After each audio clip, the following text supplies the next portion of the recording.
Kembe me before Africa. Mise wal fini Africa. Kembe me before Africa. Tout man wal fini Africa. Tout la kembe la les jours ça va arriver. Let me say good morning, good afternoon, good evening, depending on the time you're watching this. My name is Jean Semel for Rezone. Translating into English, I will call it Let's Reason. Today we are having a webinar. I will call that.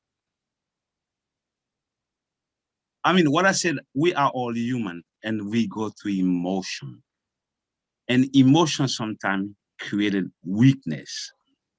And at those times of weakness, we as humans always look for somebody to put into the center of our life, a shoulder to lean, somebody to wipe our tears, somebody to recomfort us. And most of the time, we have tendency of, when we receive that, we call it love, and we get lost in the mist. We fall asleep, we're sleeping so deeply, and when we wake up, we are all bloody. That's when we realize we was living with a monster who call us, "You are my love." Today, friend of Facebook from Africa, Isa, I know you're here from Niger. Got Isa from Niger, I know got Tom Tucker from Sierra Leone. Sekou, I know you watching me right now in Congo Kinshasa. Today is about introducing you a panel based on a book written by the Sauls, Beating. So when you came up from this type of life, that story, the main question I asked, how do you feel? How do you do? It's just like you was dead, you wake up. And how does it feel? Once you put your story out, what is the reaction to it? I would like to start that show by calling the author of Beating, Living with the Monster, after putting that story out. What is your feeling right now? What is your reaction? We want to hear. I feel wonderful. It was very therapeutic, actually, writing the book. It wasn't easy. My cousin Wendy, mom's got to eat too. She was a major part of, encouraging me, like my support team. And in the process of writing the book, we would stay up till like 3, 4 in the morning, like crying, with just like all the testimony, all the trauma, all the things that I've actually been through. And even actually writing it, it was almost like I was reliving the trauma. But I'm happy that I wrote it. And so far, the feedback that I've gotten from everybody has been very positive because they're seeing the reasoning and I guess like the message that's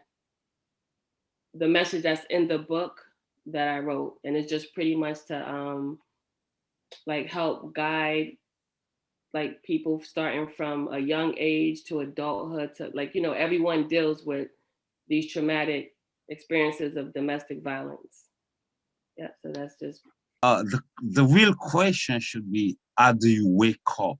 Rich, do you have something you can tell people, your impression, and how do you find yourself within that book, within the reading?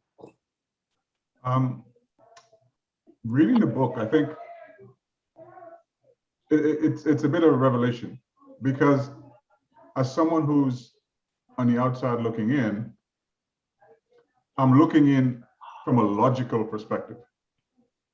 And reading the book put me in a different frame of mind, listening to her tell her story and what was going through her mind and be honest about it.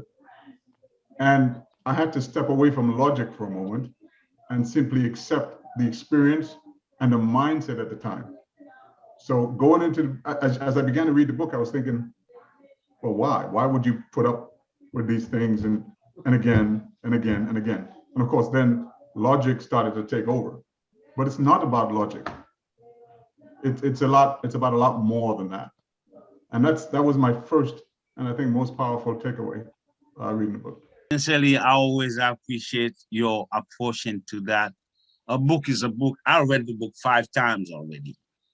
Every time I read it, and I got another feeling, another emotion behind it. There's so much to learn.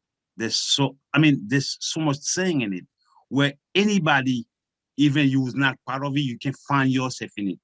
And I guarantee you, every human being living, if it didn't happen to you, somebody you know been through that. And I got quite a few people on the panel, and I don't know which one I'll go first. You know, when you're in the moment, you're just thinking about survival. Only now that we're reading it, we can say, you know what? Why didn't she do this? Why didn't she do that? But at that moment, you're just thinking about survival. So, like I was saying, you know, like my heart broke for you. You know, I didn't really cry, but I was angry because I'm not really a crier. And I was really, really angry. But like I told you before, God only give you as much as that you can take. And I was happy about your ending. You know, you fought for survival, you know, you did what you had to do. And Jenna, again, I need you to please do a part 2. I want to hear about your happiness now. You know, you suffered enough. And now, you know, I want to really hear about your real happiness, you know, but thanks for sharing your story. I mean, a lot of people can't tell this story because they're embarrassed or they figure, you know, they're telling somebody something to talk about. Some people only want to know your story, to blame you on your flaws, to call you name, to belittle you. But you know what, we would never walk in your shoe, but I hope that every young girl or every man, you know, let's share this book. Let's educate each other. And for our next generation, we can tell them it's not okay. Even if somebody talked down to you, it's not okay, you know, for that, you know, because that's also part of abuse. Absolutely. But I commend you, Jenna, for your bravery. Thank you. But Arlene's, let me ask you a question. After reading the book, what did you draw from it? Well, I think what I drew from it, which I want to think that she was actually trying to protect the family, because as much as she was doing, she didn't want to tell anybody, you know, like, you know how we said, you know what, it's okay, I'm all right, I'm okay. But because she figured maybe she told someone, maybe, you know, you guys may probably retaliate, and then maybe the situation may probably get worse than what it is. So I think that she did what she did best for survival. And I think that she didn't want to get you guys involved with anything, because you know what? You don't know what tomorrow holds. You don't know, you know, if I tell my dad, if I tell my mom, when I go to bed, is he going to try to kill me? You know, what is he going to do to me? Should I run away? You know, so it's more or less like, to me, like her hands were tied. So she just dealt with the situation the best that she could at the time. So that's what I gathered from it. Thank you. And I appreciate everybody in the panel, everybody who joined us to share that story with everybody. We have Guyana Garcia. Mom got to eat too, which I don't like her too much because mom don't have to eat, because mom got to feed the kid and stay hungry. And we do have Ali, we got Joel, and there's a beautiful lady trying to sleep on us. And there's something I don't have. Guyana, I believe you read. Yes, I did. Tell me something. What did you get from it? And if you're talking to somebody who faced that situation, based on your knowledge from that book, what will you tell them? Are you speaking to me? Yes, Guyana. Oh, okay. So I actually got a lot from the book.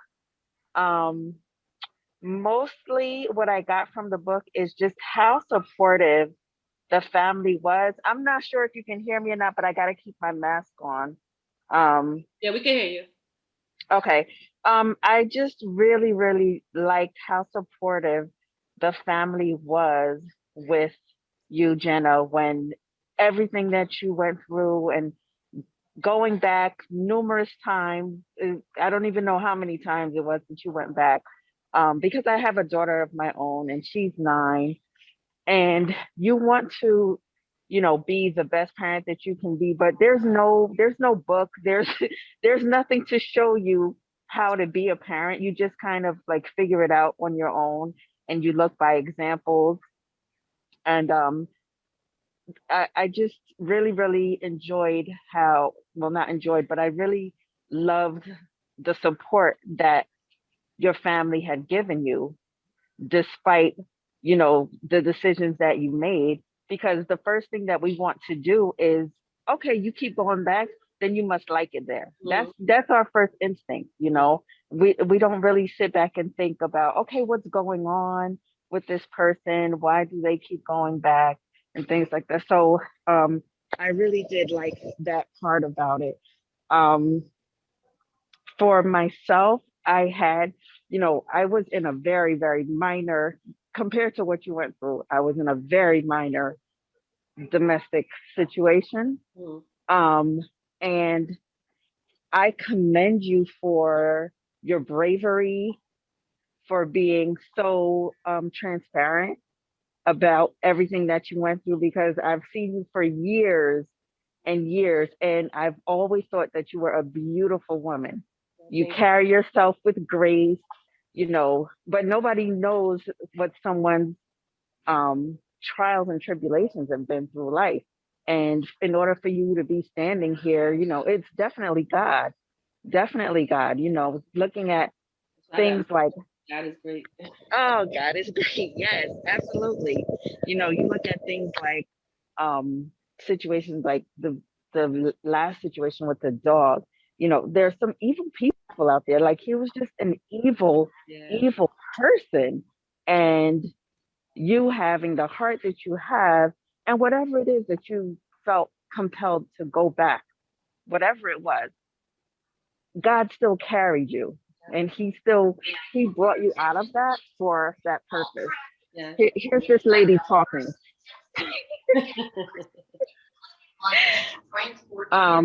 But it was, the book was, I can't hear myself.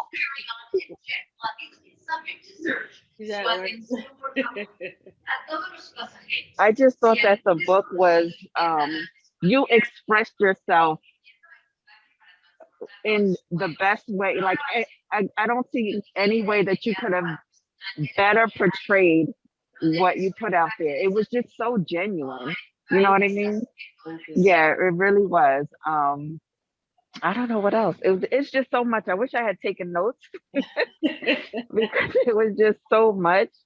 And each time you think, okay, it can't get any worse, and it does. It does. I'm like, oh. But just that was the biggest thing that I took from it, because coming from our background, our parents do their best that they can. They're in a foreign environment. I was born here, unlike you were born in Haiti, but I was born here. So everything that I know is from here. But my parents, they're from a totally different environment, and they come here and they want to do the best they can in raising their children. And what we see as, oh, they don't want us to have fun. They don't want us to have friends. They don't want us to, I think back, like one of the girls that I wanted to be really, really close friends with, she's now, my parents could see it back then. And I would get upset why they wouldn't let me play with her. But she's now has, I think it's 13 children, and yeah, many different fathers, and she's on drugs and things like that. And this is somebody that, I wanted to play with as a child. I wanted to be around this person. but my parents could see she was not coming from a supportive family or anybody that, you know, would deal with her. So just seeing the family support that you had, I thought it was amazing, just amazing. And it has forced me to look at myself and think about, you know, how I'm going to deal with my daughter, because although we're both from here, we're dealing with other foreign things like, you know, the sexuality things that we have to deal with in this world, and you know, their exposure to social media and the influences from that. So that's one of the biggest things that I got out of the book. But I do commend you. It was amazing, amazing story. And I'm so glad you're here with us. Thank you. Yeah. Just like I said, Joel, to me, it's not a sad story. When somebody lives a story, you're able to tell it, to live it and tell it. My recommendation to everybody who's watching us right now, get your book and read it. And then from there on, you will know if somebody said, I love you. There's a meaning to love. There's a way you express your love for somebody. Right. That can be a way for you to just pattern something, the demon within. So how do you get out? Read the book, because she got out anyway. She's alive, thanks God. I don't know if Ali or Guyana Garcia, which one of you want to go first? Well, Ali Guyana, or skipped her. Who? Guyana. Guyana, unmute your mic, please. We want to hear from you. I did. And so first, what I will say is that the story transcends race, is multi-generational as well, because there are women in every corner of the world that are going through some type of domestic violence right now, as we speak. So by Jenna putting her story out, and it's so real, so raw, so well written, that if there's a girl, regardless of the age, regardless of the race, if they're reading it, they can see the pointers and they can say, I can get out. I better get out before it's too late. So my takeaway from the book is that it transcends everything that is cultural, everything that is generational. A teenager can be reading it, and I'm sure that can identify with it. A middle-aged woman or an elderly woman that maybe knows somebody. We always, if we didn't go through it, at least we know somebody that has gone through domestic violence. And so in Jenna's story, they can identify themselves either as a person that stands by and doesn't do much because they don't want to be in other people's business. And now we realize we have to meddle in other people's business if we do see that that person needs help. You know, it gives us a chance as well to say, if this person's voice has to be heard, you know, I'm going to lend my ears for all the women that may be all around me going through domestic violence and they don't want to speak about it. Well, we're going to have to see with our ears and hear with our eyes in order for us to, you know, to help. And I always tell her she's just courageous. She's a queen with a queen and a gem, because we tend to push a lot of things down until, you know, we explode. Jenna never did. She got out. She exploded, but in a more spiritual way, which I loved it. She grew. And this is what it was transformed into, a beautiful human being that has the ability to tell her story in a way that a young woman can read it and identify with it. A young man can read it and say, I want to make sure that I don't ever do this to anybody. You know, an older woman can see it and say, wow, I wish that I had the courage to tell my story when I was younger, to unburden myself and maybe to help somebody else. And an older gentleman to say, I could do things differently by raising my male, my sons in a different way so they can respect, so they are able to, to put women's power. And the book encompasses all of that. It's multi-generational, it goes beyond race, beyond time. The lessons, it seems to me that in every chapter, there is a lesson to learn. And so I read it literally in a day and a half. And I cried. I was angry. I was angry because, again, we see people that we love, that we admire, that we care for, and we have no idea what they're going through because we might not be aware. So I think it gives us a choice and a chance that to learn to connect a lot more with the people we have around us. And that way, maybe we'll be able to help. Maybe we will be able, if we were more attuned to what was going on, if we were next to Jenna when she was going through all of that, maybe we could have been that person that she could rely on to have the strength to get out of the relationship faster. So my takeaway is, take a hard look at everybody around you, lend your ear, learn to see with the eyes of your heart, and understand that we all go through, life lessons. And the beautiful thing is, if I can come out, through my life lessons the way Jenna did, I'll be a winner. I'll be a winner. You already are. Yeah. So yeah, so that's my takeaway. And everybody as a gift, they could give it to, to a friend, even to their mothers. I mean, I actually think that every mother should read this book, whether they're raising sons or daughters, because it's also a guide of what not to do, what to pay attention to. And so it's just empowering all around. The book is very empowering. Thank you. And I could actually, write a long review because I loved it so much. I loved it so much. And again, every chapter was a different lesson. Thank you. Dana, I really appreciate that. As a father, I didn't know. Me, you touch my daughter, you touch my people, I go to jail. But probably that's the reason why I never know till. Yeah, that's the main reason why. Till I read that book, because I will definitely go to jail, and not with him, with everybody in around him.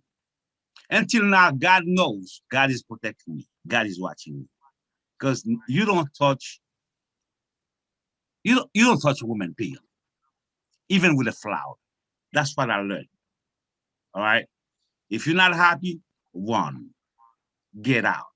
But the way I see that book is just like that storytelling. Every kid who can read that, every woman, every man who can read that, you can prevent yourself from that fake style of life. Because too much love and a smack, two tooths falling, that's not love. The book can tell that. Ali, I would love to hear from you. Unmute yourself, please. I'm not much of a good speaker. Yeah, hey. Hi. But the book was so emotional. Like, I felt angry.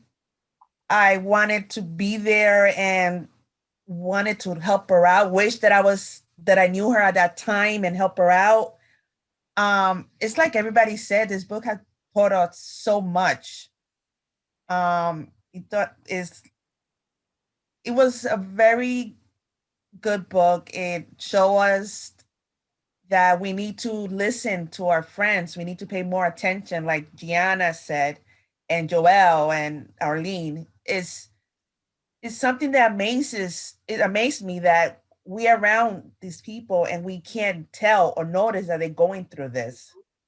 And that, you know, like I said, I'm not much of a speaker, but Awesome. the book was, you know, really eye-opening, and I wish every kid, I mean, every woman, husbands, mothers, daughters, sons to do read this book, because it shows so much. It tells so much. That's all I have to say. Thank you. You're welcome. Thank you, Ali. Uh, there's a young lady in black. Your name do not appear. All right. And I would like to have your impression. And then there's a lady with a Galaxy Note 8. I don't see the name either. Mom got to you too. I'm gonna hear from you. I know you got all those kids with you. It's a mess here, right? Don't feed them; they will not cry. Don't, Jenna, the beautiful woman in black with the black hat on it. That's Liz. Liz. Liz, please unmute yourself. I'd like to hear from you, please. Hey, how y'all doing? Hey, Liz. Okay, first of all, Mr. Samilford, correct? That's correct. Okay, I from day one, I've absolutely loved your daughter. She's one of the sweetest, most gentlest young ladies I've ever met. And I had the opportunity to work with her a few times before I left Newark. And I remember just one time that we passed each other in the hallway, and she was upset and she was crying. And I said, "Hey, sweetie, what's going on? What's wrong?" Because I'm like the mother bear of everybody, because I always felt like I was the older, you know, the older big sister. So I always had a ear to listen to if somebody needed me to listen. And she said to me, if I'm not mistaken, Jenna, correct me, I think your uncle had passed away. I mean, it's been so many deaths, it probably was my I know, but I think your uncle had passed away. And I remember me and you sitting on a domestic level by the window, just talking. And I think I do remember us briefly touching on some of the things that you were going through in your life. Mhm. But in any event, when I found out about your book, I immediately wanted to read it because, number one, I'm just so proud of you. I mean, you have no idea. I'm just so proud of you. And that's when I reached out to somebody, where can I get the book or whatever. So I got the book, and as I'm reading your story, I kind of felt, I kind of felt like I put myself in your place. Like I was there, you know, living it with you. And I don't know why I got that feeling, but that's how I felt. And my heart ached for you. I got emotional. And the fact that you went through it, you kept going back, you still kept trying, you still kept saying to yourself, this can work. Even when you tried to leave several times, it was like he just kept roping you back in, but you still believed that he could change. And most abusers don't change, and it's a control factor. Mhm. They want to control you, and it's kind of, I think he had a fear that you would be great, Mhm.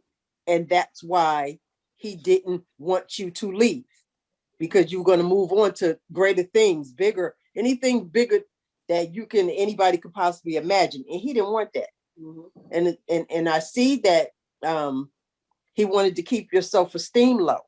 Yes. By telling you, nobody is not going to want you, or if he knocked your teeth out, you're going to be ugly, you're going to be unattractive, nobody else is going to want you. So, but that's the pattern of most abusers. And they play the mind games and, you know, and stuff like that. But I will say, I like the fact that you wanted to protect your family, because, and I'm basing this basically on a lot of movies that I've seen more so than anything else, that, you know, if they can't get to you, they'll try to get to your family, you know, and I commend you for that. On the same token too, I know that if your parents had known, it wouldn't have gotten as far as it had gotten. But the flip side of that is your dad may have been in jail, your family may have been hurt. So you put it out there. It's like, okay, I'll deal with the brunt of this to protect them. And I mean, I commend you for that. Thank you. Also, what they said, God works in mysterious ways. So some of the things that you went through, maybe you had to go through them to get to the place that you are now. Yeah. But you're a survivor, not a victim. I love it. The book was a real page turner. I couldn't put it down. I did it like they said. I read it in a day and a half, and I just kept going like this, like this, like this. And I was like, wow. And I think when I got to the end of it, I was like, there's no more. No more. There's no more. There's more. What happened? You know, but yes, I'm really excited for you. It is a lot of lessons learned about domestic violence. And men should read it, women should read it. And if this book helped anybody other than yourself, hey, bravo to you. Thank you. Bravo. And you know, I love you. I love you. Yeah. Thank you. Let me take a minute, Jenan. I have to say for a few friends. I got Avel Moïse, who's watching probably will buy the book. I got Londa Philippe and quite a few others. Med Bleu, I will give you my number after the show. Evans Pierre Civil, thank you for watching. Now we have a young lady, and I've seen Debbie, she got out.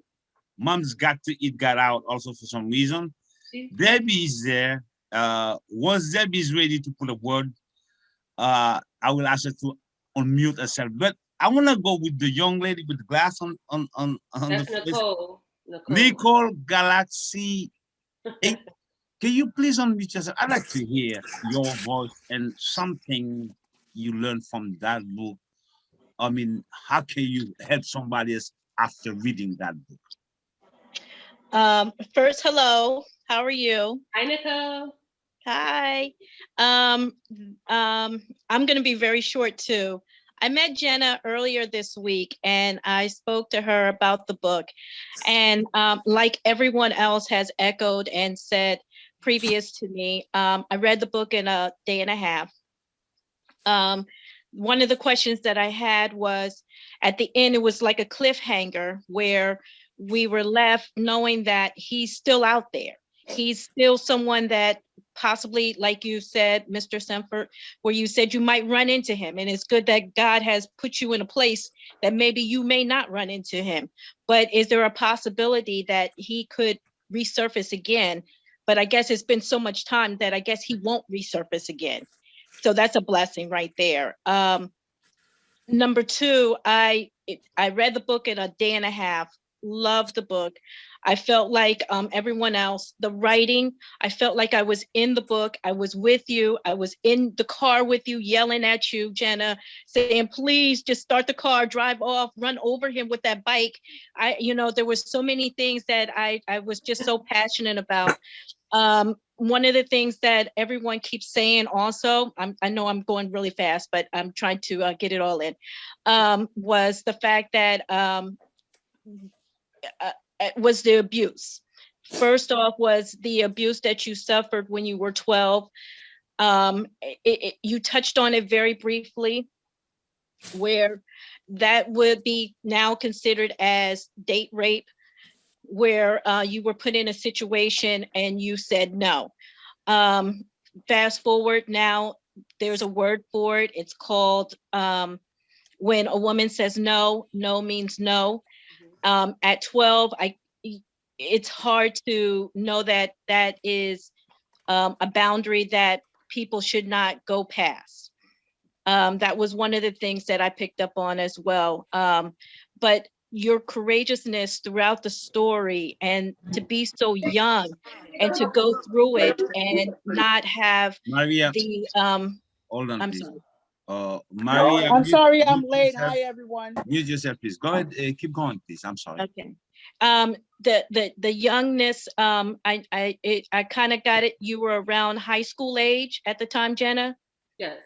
Yeah, around high school age, and then to be a teenager going into college, and then to have adult situations put on you where not only are you dealing with a relationship that is abusive, but you're also a protector, knowing that I gotta protect not only myself but my family against this predator, this monster, this guy who is like making threats now that could harm my family or possibly put my family in a situation that they should not be in. So I look at you now and I'm like, oh my God, the woman is so awesome. You are so freaking awesome. And to get your story out there, I want to get it out there with you. I ended up that day, I told you, my son ended up giving the book to his friend. And that young lady, like us, she read that book in a day and a half. Really? Yes, she did. Oh, wow. She read it in a day and a half.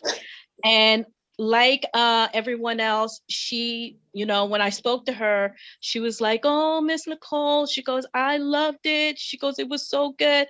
So I haven't really spoke to her in depth on the book, but when I do, I would like for you to speak with her. Absolutely. I would like for all three of us to sit down as women and talk to this young lady. Yes. So, yeah. Awesome. So thank you. I appreciate that your thought that reached my heart also. And I got somebody who been there sitting in a car in Florida. I'm hoping you got air conditioning on. Mom's got to eat. I mean, that's Jen and cousin. We got beef. Me and her. Wendy, I would like you to unmute yourself. I like to hear your voice, and then right after you, I will challenge that young woman with glass on, with a face like she's moody. Wendy, unmute yourself, then I go after Debbie. Right after you. Wendy, Mom got to eat too. Well, hello, everyone. I am Jenan's younger cousin, and it's funny because I always, I've been saying it since we've been doing, these book meetings, but when Jenna was going through her situation, I was very young, and I had literally no idea that she was going through any of those things because her energy, was always on 100. Like she was always positive. Like, growing up, that was like, she was someone like my role model. Like I wanted to be just like Jenna. Jenna was fly. Jenna and Diane, I wanted to be like the twins, so it was a little hard to kind of like read, all those things that I was reading. And I'm like, oh my gosh, like I had no idea, and, right before she wrote this book, Jenna and I have been talking about her writing a book for like the longest, and, I'm just so happy that she was finally able to tell her story. And I couldn't even be more proud of, the story has definitely made me as a young mother, think about like, not that I'm not in tune with my kids, but how much more in tune I need to be with my kids. You know what I'm saying? Like, I need to know, like every little facial expression, every little gesture, I need to know. I need to, because, like I said, you wouldn't have known had you not read that book, what she was going through. And, it makes me feel like I need to be on point and make sure that I talk to my kids, both my daughters and my son, to tell them about life and how to handle themselves, how to be equipped to handle life if I'm not there, God forbid, and they're in situations by themselves. And, if there are things that are going on so that I can pick up cues and, pretty much to be there for them. Thank you. Mom's got to eat too. I just love the name. Mom got to eat. Thanks. Because, I mean, guys, I always apply what I call in Latin, castigat ridendo more. We correct every wrongdoing in laughing. That's where you find yourself. If you get lost in the mist, you make one with the problem, you become the problem. God was with me, Jenna didn't become the problem, she get out of the problem and bring that problem to life for other people to see it and probably find an exit for it. And I got my good friend, my dear friend here. She ate all my rice the last time she came to my house. That's Debbie. Debbie, I speak. I mean, I'm a reporter, right? I gossip a lot. So I have to tell people, Debbie ate my rice. Debbie, but forget about the rice. It's okay. I mean, I know Debbie is a very close friend to Jenna, my daughter, which is my best friend now. Back then, she wasn't my best friend. She was my best friend. Even though we was close, I will know something. But now, I mean, she don't hide nothing from me, thanks God. And I'm aware every move. Debbie, I would like to hear your opinion. You read the book, I know that. You I read sure did. Jenna also. Please, let us hear about you. First of all, I just want to say I'm so proud of my friend. I'm really, really proud of my friend. Thank you. I read the book. It took me 2 days because I'm working. So I'm reading in between my work and stuff like that. And very emotional. You know, I wish I had known my friend before all this stuff had happened. And trust me, I'd have been there for her. You know, she probably wouldn't have been in that situation. You know, but I just want to say I'm really, really proud, you know. And I read the book and it's like, I really felt it. I felt her. I felt the sadness. I felt it was very, very emotional for me. And God knows I wish I was there for her, you know, when she was going through those times. I mean, I've known Jenna for a long time because we started, you know, Continental together on the ramp, but I didn't know her personally like that. You know, we used to see each other. Hi, sometimes we don't even speak. And, you know, later on, you know, we get to know each other and we became pretty close. Like, again, I keep telling her before, she's like, oh, I want to write a book. I want to do this. I want to do, I said, Jenna, just go ahead, do the book, do the book. Oh yeah, I'm going to do the book, you know. But one thing I got to say about the book was a little too short because I had planned on reading. Because when I got to the end, I was like, what happened? I need some more. But one thing I must say, I'm waiting for the movie. And again, honey, I'm really, really proud of you. Thank you. Thank you. And hopefully we can get to link up soon. Hopefully. And Mr. Gene, soon, hopefully. I measure my rice right now. Everybody comes to my house, only allowed to 1 cup of rice. And mom got to eat too. You come without the kids, but your kids eat a lot. And I have Maria here. Maria was not here too long. Maria. I'm sorry I'm late. I'm sorry I'm late. Maria. You're not at all late.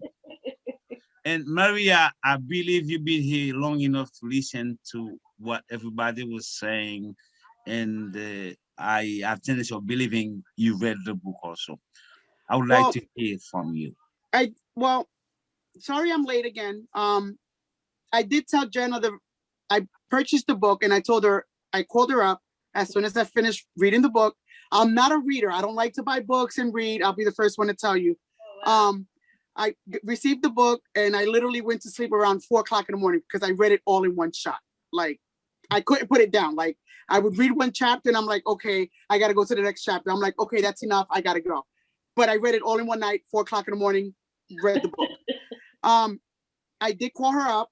I was hurt, angry at times, because a lot of us do go through this, but of course we don't speak up. And before I did start working for the airline, I did work with, I worked in the courthouse dealing with domestic violence. So I know firsthand listening to the stories and stuff like that. So, you know, I'm glad that she did write the book. But like I told her also, like I would have never known the way she carries herself. You would never know that she's going through this. We never know what somebody else is going through. We never know. I kept reading the book and I'm like, I'm so angry. Like, why she do this? And why didn't she do this? And, you know, but who are we? We're not here to judge, you know? She got out, you know, she's one of the lucky ones, put it that way. Yeah. Yeah. Thank you very much, Maria. Well put it. See, let me say my words is this. Like I start the show, I mean, people sometimes lost the miss, and then we're really not able to define real love. And who knows what is real love? But for whomever who's watching right now, who's about to watch the show, my recommendation is read the book. I am lucky my daughter survived it. I'm blessed. But by her surviving that situation, surviving that monster, and be able to write that book, give somebody else a way probably to define, all right? To see through somebody. You read the book, you know, I love you, and then bah, I love you, step on it. This is not love. So now I'm hoping, like so many of Jenna's friends, the book was short. I'm glad it was short enough because it was nothing more crucial. But I do believe Jenna have another story to tell. Let's consume this. Let's enjoy it. And I recommend everybody, please tell somebody else. Read that book. It's cold. It's painful. The sadness within it. Just put you in front of it. Look at it. Read it. Don't be part of that book. Read it and find yourself within. And I'm sure anybody who's going through that situation might find a way out of it because the way out is there, is not dead. Rich McNeil, who's there, you start my show. Rich, after listening to everybody telling, can you please give me something about what you heard, and what can you bring more into life for us? I think the theme I think I heard primarily is to know Jenna as we know her now, is to love Jenna. And of course that made reading the book that much more difficult, because to imagine, I mean, to think that she went through all this stuff. As a father of 2 teenage daughters, it was a very tough read. I gotta tell you, it was a tough read. 12 years old, constant fear. It was a very tough read. And I think everybody would share that knowing her as we do now, and reading this and seeing that this is how she, in essence, became who she is now, which is kind of, you know, it's like bitter and it's sweet at the same time. It's heavy, and for me again, and I don't know if because I'm a guy or something, I'm a father, like you say. I mean, there wasn't just anger, there was rage as I read this, and I thought, man, how do I, and Jenna, this is going to be probably for you. Someone mentioned about if they were there, you probably wouldn't go through this, but there were people that were there to help. In other words, there was, for instance, the young lady at the school. Yeah. That was there when you experienced some of this stuff, and you talked about how you felt ashamed even to go back after that. I mean, what could someone have done? What was missing in your mind, or maybe something wasn't missing? Perhaps you can explain deeper. What was missing that would have allowed someone to reach you on that level and maybe have a discussion about what that, and as you put in the book several times, love, what that love was and meant, and how you translated that to your actions in terms of going back every time. Maybe you can elaborate.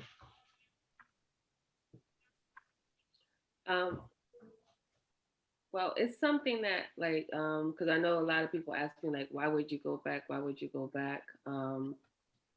It's something that like you can't really say unless you're actually going through it. And I did have, like a lot of people, like I kept it from my family, like, for safety reasons, because it got to the point where, he was actually threatening, like, threatening to harm my family. And, I had the people like the young lady in the school who put herself out there and try to help me. But, like it goes beyond, like the people who are trying to help, because when you're going through something like that, well, personally for me, when I was going through what I was going through, it was just more so like, I guess like you're in a trance, so you're not thinking, so I wasn't thinking logically, because all I was thinking about was, okay, at one point, like I felt like I was in love with this man. So it was love. And then, love, would come into the realization that, like he didn't love me, he couldn't love me. And then it's like, okay, now I'm ready to leave. And then, like now he's threatening my family. So now I feel as though I can't leave. And then when I, finally feel as though I had the opportunity to leave, because after you guys read towards the end, what his circumstances was, and I was still, I was still trying to, like hang on and still trying to be with him. But it was nothing but God, like God, brought me to this point, brought me to the realization where, like he spared my life. So it was just a matter of time. So it's like you can see someone going through it, but it's like there's not really no time frame, because of course you're gonna say that it should, like it should end right away. Like as soon as that person does that to you, or as soon as someone hits you, like you should leave. And yes, that's what I'm going to say now, because I experienced it. But it took me about estimated 5 years, like to actually leave. So with that being said, with me writing this book, I'm hoping that when people actually do read it, or starting from as young as I started from the age of 12 to where I'm at now, I want, a young lady to read this book, whomever, and then they read it and they're like, okay, like it doesn't end, like it doesn't stop. They don't change. From my experience, it doesn't get any better. It just gets worse. And you want it to end. You want to believe that, they're not going to do it anymore because you're in love. And then you realize, even despite the fact that Debbie, mute yourself, please. Even despite the fact, like after whatever it is the like whatever it is that you've been through, it's like you're still hanging on. But like God is great. Like that's why I have my shirt on. God is great. Absolutely. Like he's really good. Like I've been blessed. I had such a wonderful family, and despite the fact that I kept it from them from a very long time, even up until now. Like it's a lot of things that my dad didn't know up until he actually read the book. My mother didn't know until she read the book. My brother didn't know. Like my cousin, Wendy, like so many things. So it was just a matter of me trying to protect the people that I love, and essentially me hoping that one day he would actually change. But gratefully that I came to a realization that he didn't change. That was impossible. Yeah, and I think that's kind of what I was saying at the very beginning. At first, it's all logic, right? Like, why don't you leave? Why don't you just? This is ridiculous. Why don't? And then there's a realization that it's excuse me. You have to put yourself in your shoes at that moment, at that time. And I think that's where you have to step back from this idea of logic and common sense would say that you leave and all that, and accept that this is your experience and this is the time and the mindset that you were in. And this feeling of love for this man was what was driving all of this at the very core. Yes, definitely. But I am happy, like everyone else has said, that you are here. And what I said to you the other day is that it's amazing reading this, that you've gone through all this stuff and you come out like this person that everybody talks about now. And that is remarkable. And thank God for that. Thank you. What I will say at that moment, reading my daughter's book, and then go to my own situation in life. And the real question right now, what is love? How do we define that? And then I believe if somebody take time, reading is key to things. There's often you learn through reading. Like in real life, those doctors, those big time doctors, they learn the experience from the dead. People die, they study the bodies, and then they got more knowledge on how to save life. And I will tell everybody who's going to read that book, or already read the book, you learn something from somebody who's close to death. And then, like we all talk about it, God is great. By his greatness, keep that person alive and give that person the strength to write. For you guys around the world to read and learn something. That's the only way either you live it or somebody live it for you and then tell you this is how it was. Wake up, smell the coffee. I don't know if anybody else, Maria, Mom Gatuis, Guyana, Garcia, Ali, wouldn't like to talk too much. And Galaxy Note 8, I mean, I'm old. If I forgot the name, forget me. So, who else want to add something? We got time here. We got a good 15 minutes. Okay, well, I want to say something. I just want to, like give acknowledgement to everyone who's here right now. Like I really want to thank you for taking the time out of your busy schedule to be here, to actually talk about the book, to help, promote it. I want to thank Rich McNeil. I don't know if you guys got a chance to look at my website, but he's Entrepreneurs Field. He's the one that actually created the website for me. You did an awesome job. Thank you so much. As about you tell the website. Tell the website. What is it? What is the website?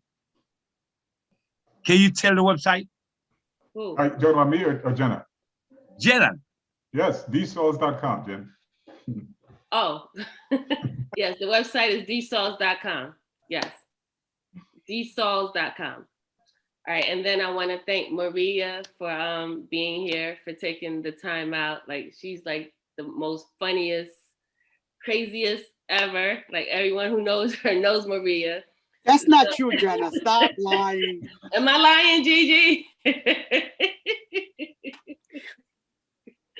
But like when she called me, like right away before she go ahead, Gigi. Gigi. No, I said the Maria, it's known at the airport for being the realest person ever. Like she'll laugh with you, but she'll also smack you. Like stop playing. I don't know if that's a good thing or a bad thing, but we're gonna leave it at that. That is a good thing. It's a good thing. We love you. Jenna, I'm sorry to interrupt. I have a question for you that I forgot to ask you. The security guard at the college, did you ever went back and thanked him or ever spoke to him since that he suspected something was going on? No, I haven't been back since I left. Like, oh, okay.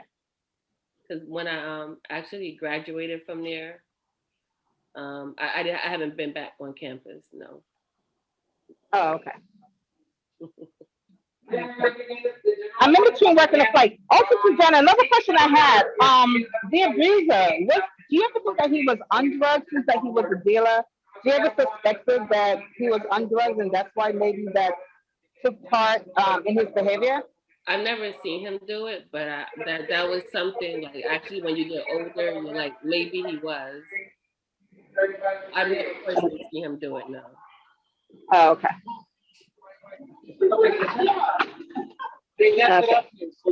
Like I will say to everybody who's been with us today, and I do appreciate you guys all very, very much. Wait, I didn't finish thanking everybody. I'm not thinking. I'm not done talking. I am the host of my show, Jenna. You my daughter. After I die, you can take it. Now it's mine. Till I die, okay? And don't bring Debbie to my house to eat all my rice again. But I mean, thanking everybody. You will never thank anybody enough, Jenna, because I I mean got that's 5 minutes. Good Lord. that's a big family here, a huge family. And then I'm glad, I'm happy you got so many people around you. I'm on a Zoom call.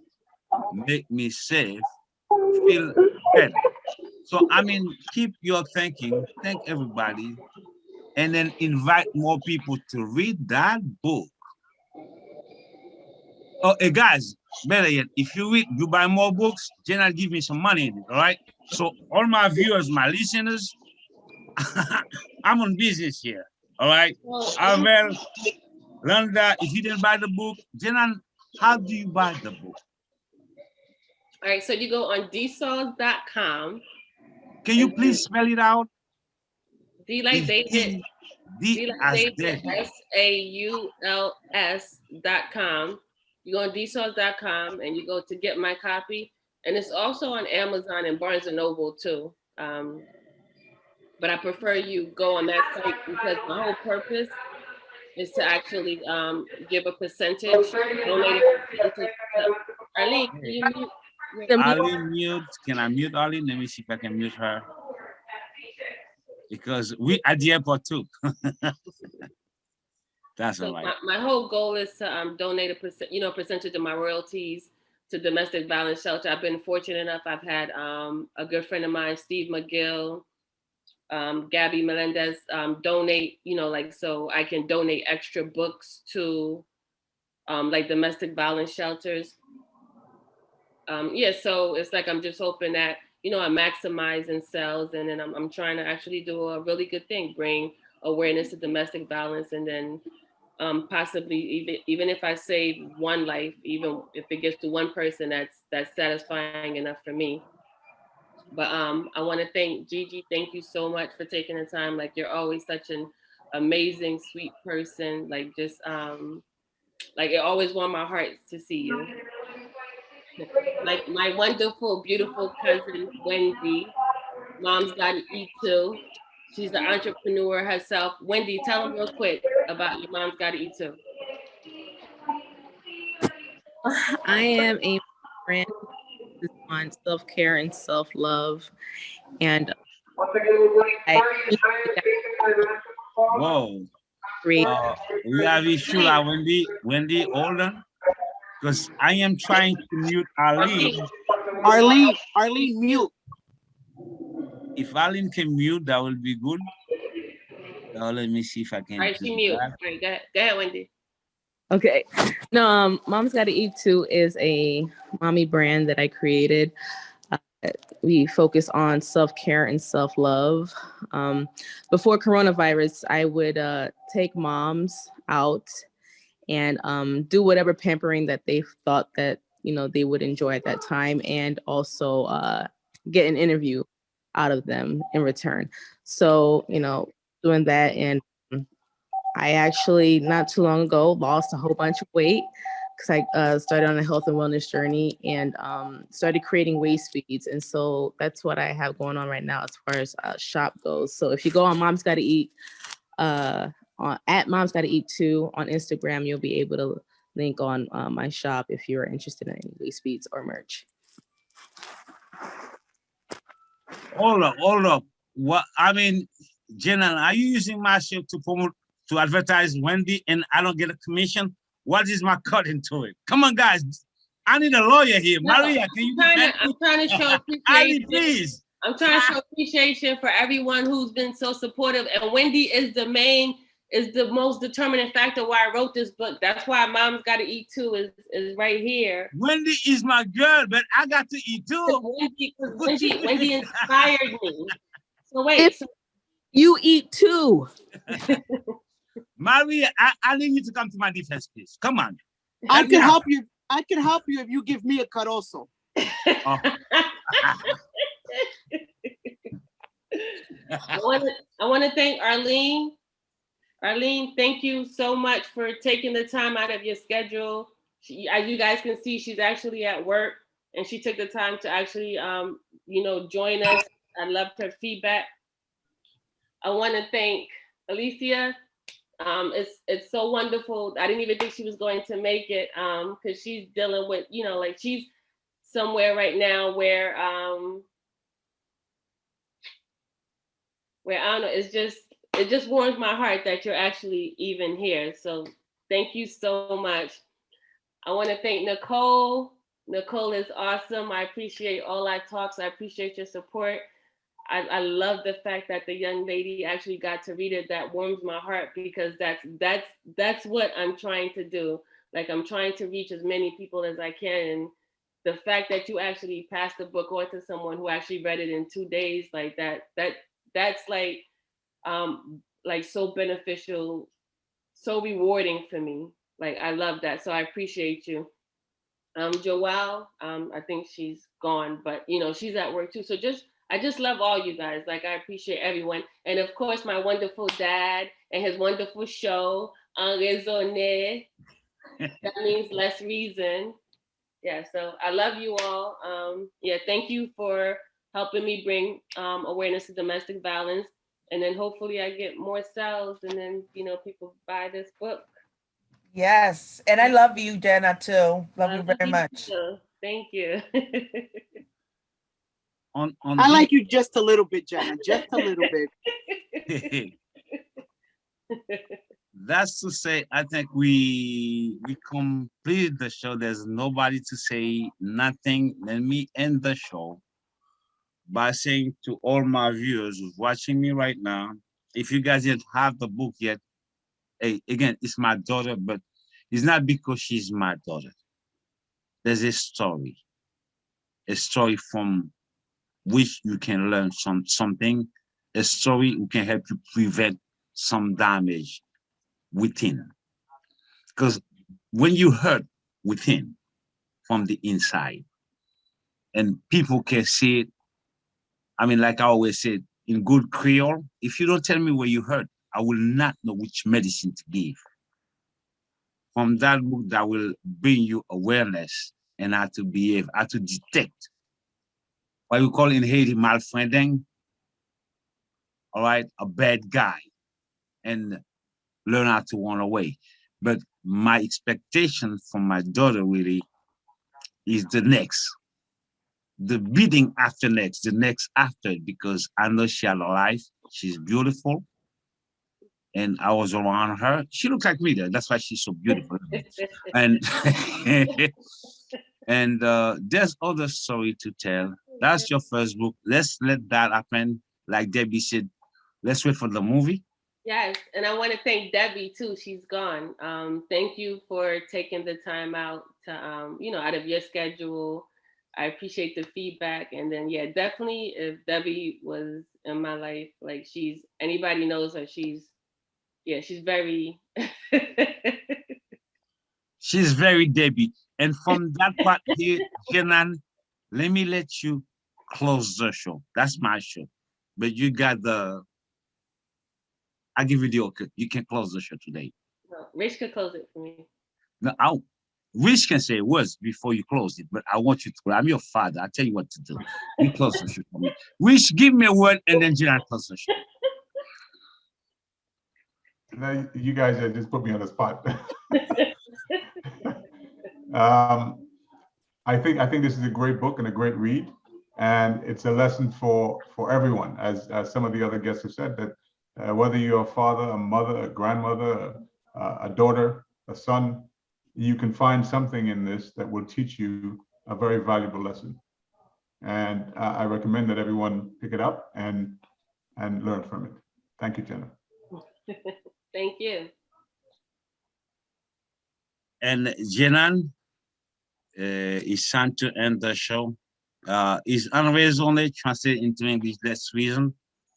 I do shows in Creole, in French, and in English, but it's always about reason. So, but my strength in that is just like I always apply in Latin because I went to heavy school. You learn that castigat ridendo, that's my strength.